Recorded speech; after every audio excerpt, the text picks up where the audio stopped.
अस्सलामुअलैकुम दोस्तों, मैं हूं राव कमर रिजवान और आप देख रहे हैं मेरा यूट्यूब चैनल।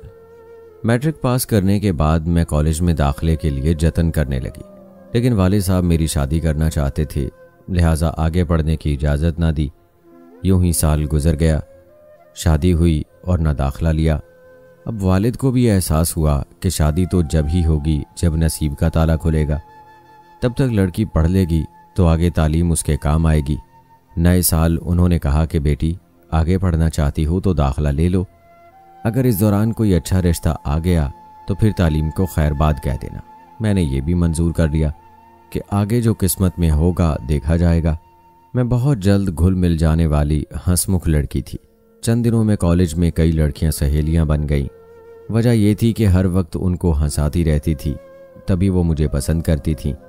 ताहम मैंने कभी किसी पर अपने दुख जाहिर ना किए। किसी दिन ज़रा खामोश बैठ जाती तो उनको फिक्र हो जाती कि आज मुझे क्या हुआ है।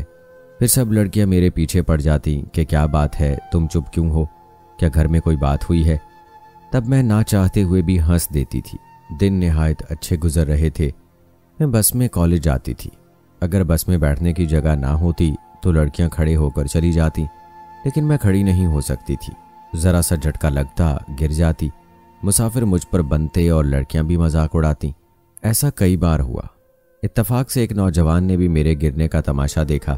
जिस बस स्टॉप पर मैं खड़ी होती थी, ये नौजवान भी उसी वक्त उसी बस स्टॉप पर अपनी गाड़ी लाकर खड़ी कर दिया करता था। वो यहाँ से अपने एक दोस्त को उठाता था। कुछ दिनों से मैं महसूस कर रही थी कि वो लड़का मुझ पर तवज्जो मजकूर किए रखता है। वो एक खूबरू, खुश लिबास और खुशहाल शख्स था। किसी यूनिवर्सिटी का तालिब इल्म लगता था।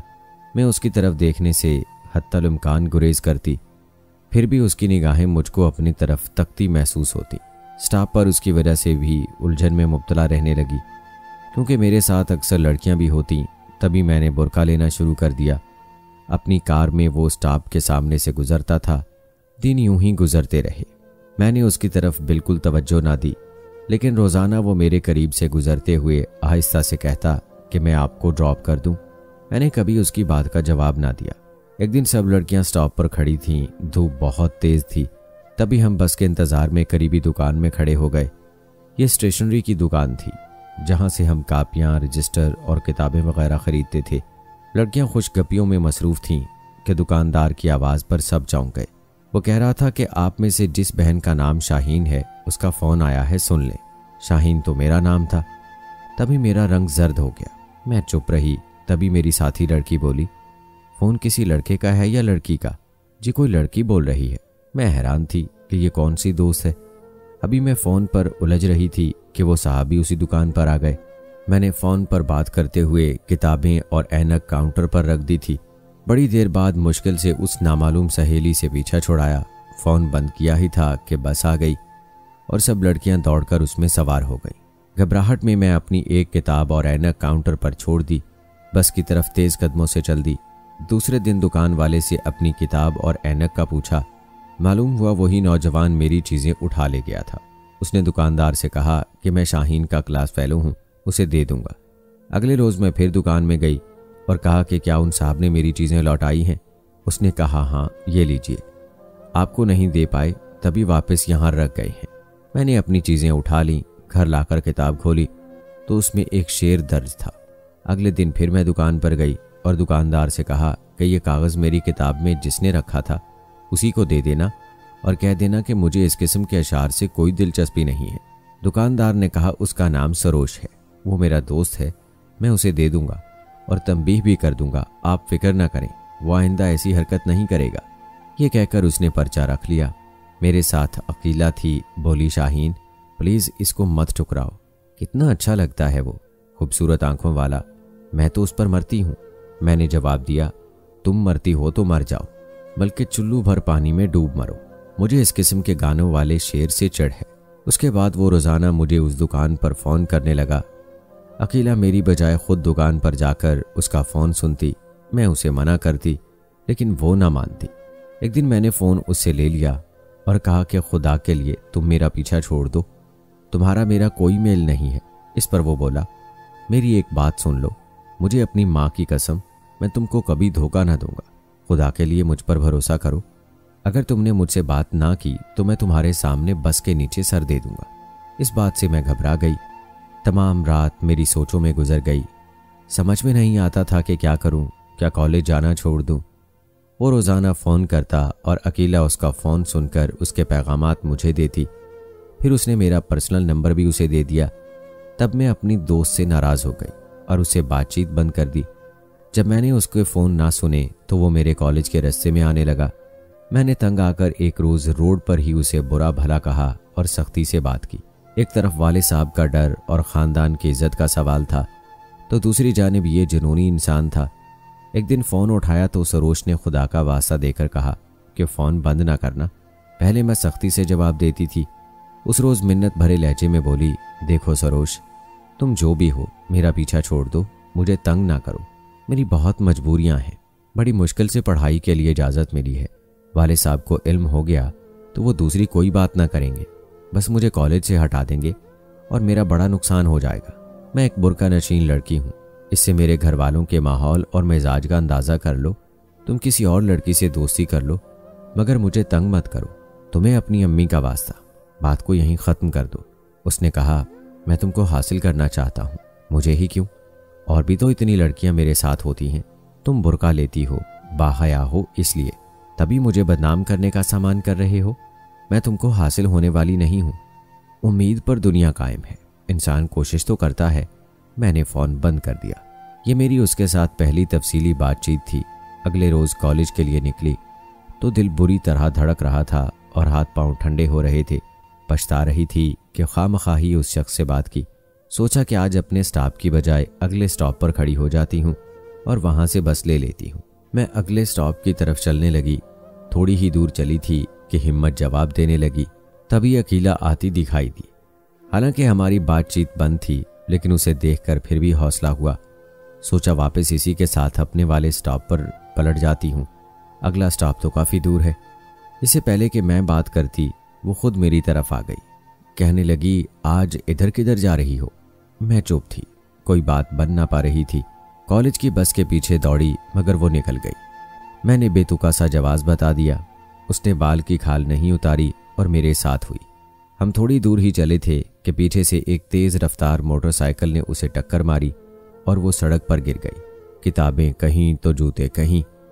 मोटरसाइकिल वाला तो टक्कर मारकर भाग गया। मैं उसे उठाने को झुकी। इर्द गिर्द ट्रैफिक चल रही थी। सुबह का वक्त था। लोग दफ्तरों और तालिब इल्म कॉलेज स्कूल को जा रहे थे। उसको ज़्यादा चोट लगी थी और वो भी सर में। उसे होश ना रहा था। मैं उसे नहीं उठा सकती थी। बेबसी से इधर उधर देखने लगी। लोग हमारे गिर्द इकट्ठे होने लगे। सरोज भी उन लोगों में दिखाई दिया। उसने दूर से ही मोटरसाइकिल की टक्कर से अकीला को गिरते देख लिया था। हजूम में उसे देखा तो लगा जैसे गैर लोगों में कोई अपना आ गया है। मेरी घबराहट में कमी हो गई। उसने आगे बढ़कर अकीला को बाजुओं में उठा लिया और किनारे पर खड़ी अपनी गाड़ी की तरफ ले गया। मुझे कहा कि मेरे पीछे आओ, हमें इसे अस्पताल ले जाना होगा।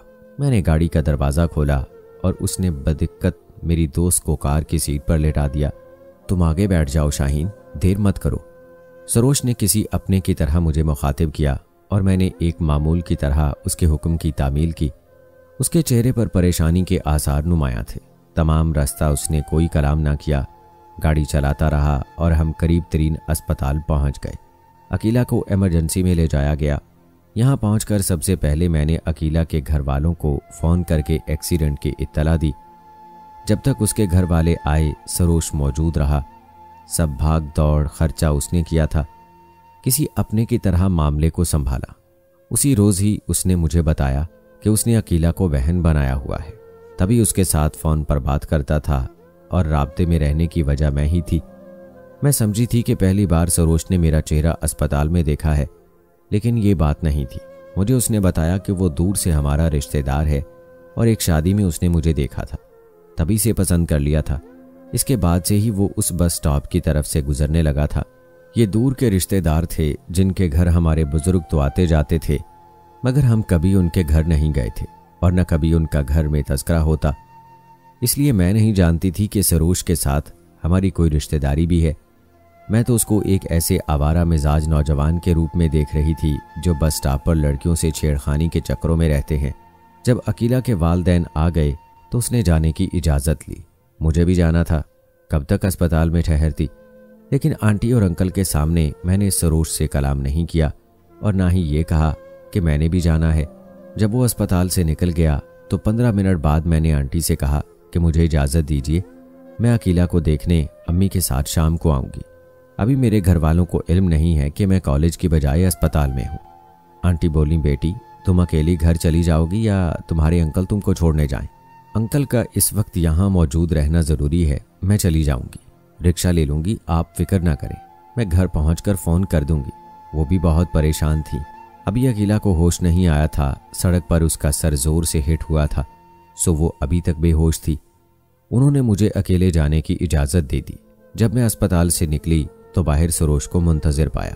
उसने कहा, बुरा ना मानो तो तुम्हें तुम्हारे घर या कॉलेज जहाँ कहो ड्रॉप कर देता हूँ। मैंने ज़रा देर सोचा, कॉलेज का वक्त तो निकल गया था। अल्लाह पर भरोसा करके उस पर भी भरोसा कर लिया और उसकी गाड़ी में बैठ गई। मुझे घर के पास ड्रॉप कर दे, मैंने कहा। शुक्रिया मेरी इज़्ज़त अफजाई का, वो बोला और गाड़ी चला दी। पहली बार किसी अजनबी के साथ अकेली गाड़ी में बैठी थी। उसकी तो मुराद भर आई थी, लेकिन मेरा दिल बुरी तरह कांप रहा था। कुछ गर्मी और कुछ खौफ से पसीने में नहा गई थी। नकाब मुंह पर पड़ा था। बड़ी मुश्किल से मैंने थूक निगलते हुए सवाल किया, आप किधर से जा रहे हैं? हम पेशावर से जा रहे हैं, उसने जवाब दिया और हंस पड़ा। फिर बोला, खातिर जमा रखो, क्यों डर रही हो?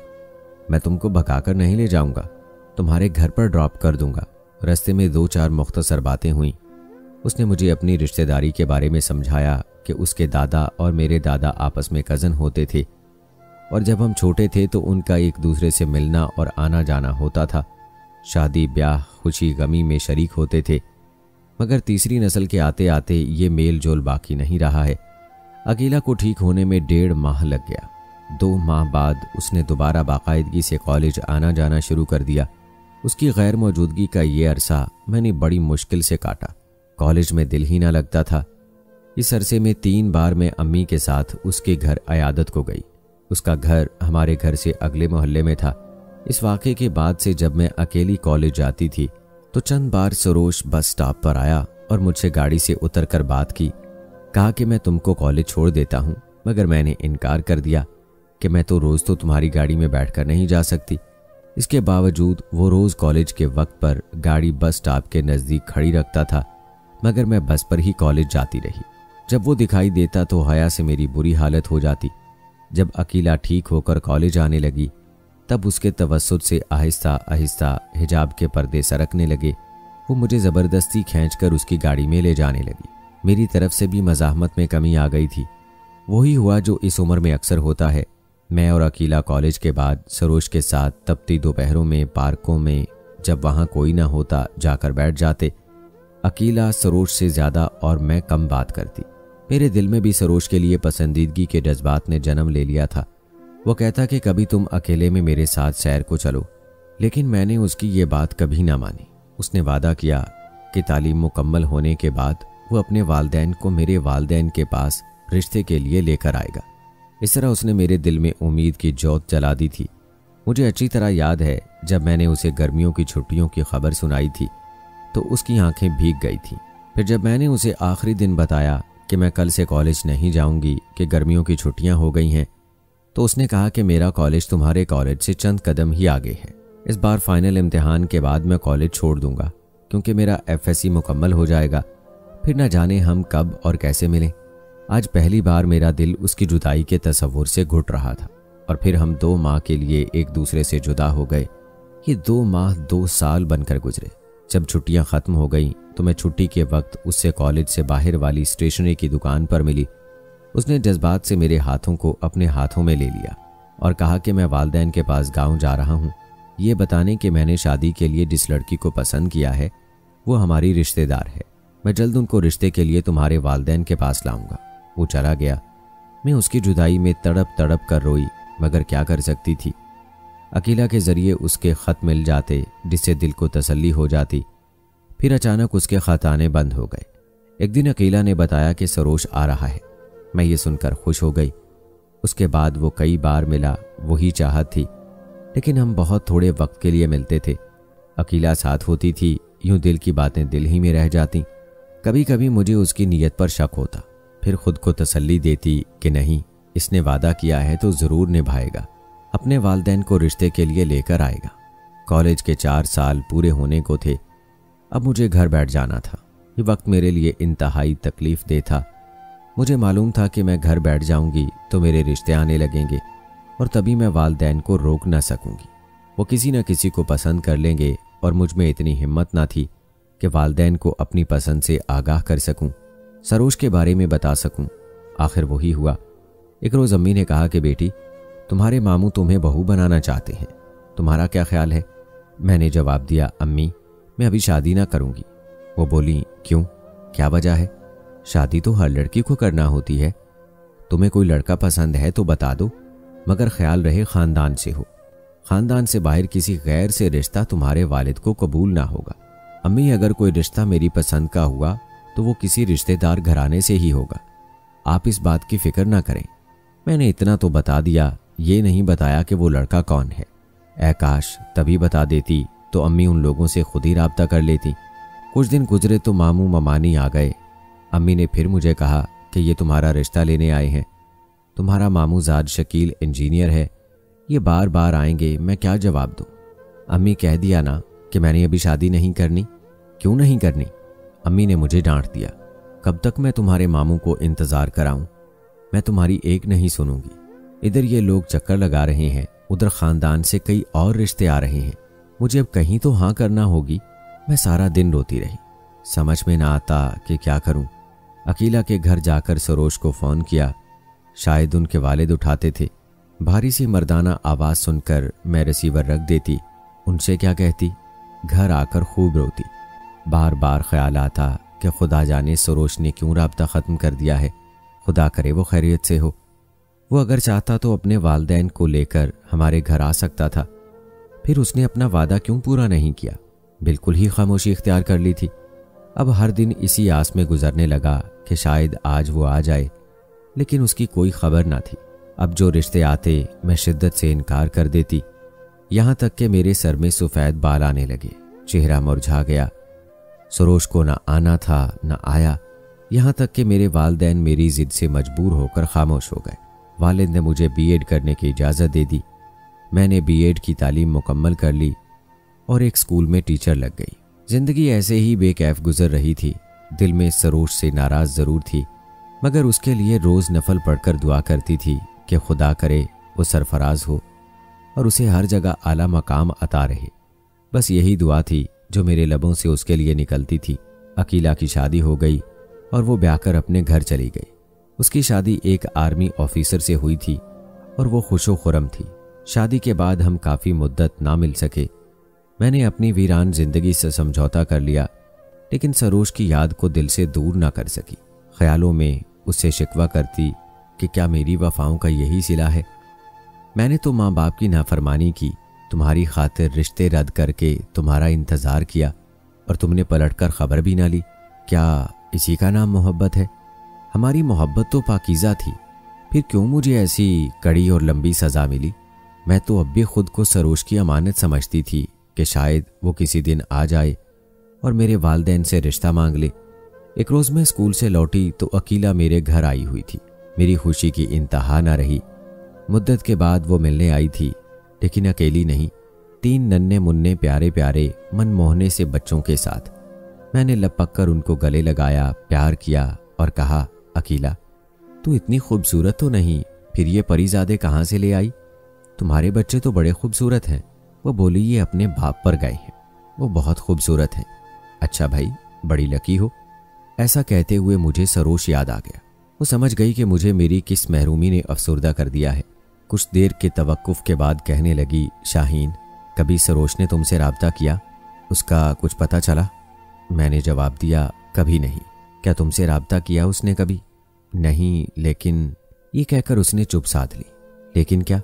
कोई बात है तो बता दो मुझे, छुपाना मत। तुमको अपने बच्चों की कसम, मैं बहुत तकलीफ में हूँ। जानती हो कि इंतज़ार की अज़ियत कितनी ज़्यादा होती है। जानती हूँ, लेकिन जो बात है वो तुम सुन ना सकोगी। मैं हर बात के सुनने का हौसला रखती हूँ, चाहे कितनी ही तकलीफ दे बात क्यों ना हो। मगर इस अजियत से कम होगी जो इंतज़ार की अजियत मैं सह रही हूँ। तभी उसने बताया, शाहीन, मेरे शौहर जिस बैच में थे सरोश भी उसी बैच में थे। एक सिलेक्शन हुआ, फिर जब कारगिल की जंग हुई तो महाजों पर दोनों साथ थे। अल्लाह ताला ने शकील की ज़िंदगी सलामत रखी, मगर सरोश ने शहादत पाई। मैं तुमको ये खबर नहीं दे सकी क्योंकि मुझ में हौसला ना था। सरोश ने तुम्हारे लिए अपने वालिदैन से बात भी कर ली थी, वो भी राज़ी थे, मगर ज़िंदगी ने उसे इतनी मोहलत ना दी कि वो लोग तुम्हारा रिश्ता मांगने आते। अब सरोश शहादत के रुतबे पर आला मकाम पा चुका है और अल्लाह ताला ने ऐसी उसे सरफराजी अता की है जिससे बड़ी सरफराजी और कोई नहीं है। वतन की सरहदों पर हिफाजत करते हुए उसने जामे शहादत नोश किया है। ये खबर जब मैंने सुनी तो सकते में आ गई। होश न था कि रोऊं या खुशी के इस एहसास में डूब जाऊं कि सरोश बेवफा ना था, बल्कि उसने अपने वतन के लिए जान कुर्बान की थी। अल्लाह ने सब्र दे दिया और मैंने शादी नहीं की। आज भी सरोश की वफा की यादों के सहारे जी रही हूँ। सारे लड़के बेवफा और जिस्म के प्यासे नहीं होते। कुछ लड़कों की मोहब्बत पाक और सच्ची होती है, लेकिन कहते हैं ना कि अच्छे लोगों की ज़िंदगी कम होती है। शायद इसीलिए सरोश की ज़िंदगी भी कम थी और वो शहीद हो गया। अल्लाह उसके दर्जात बुलंद करे और तमाम लड़कों को इसी तरह पाक और सच्ची मोहब्बत की तौफीक दे। आमीन। कैसी लगी आज की कहानी कमेंट बॉक्स में ज़रूर बताएं। मिलते हैं अगली वीडियो में, तब तक के लिए मुझे इजाज़त दें। अल्लाह हाफिज़।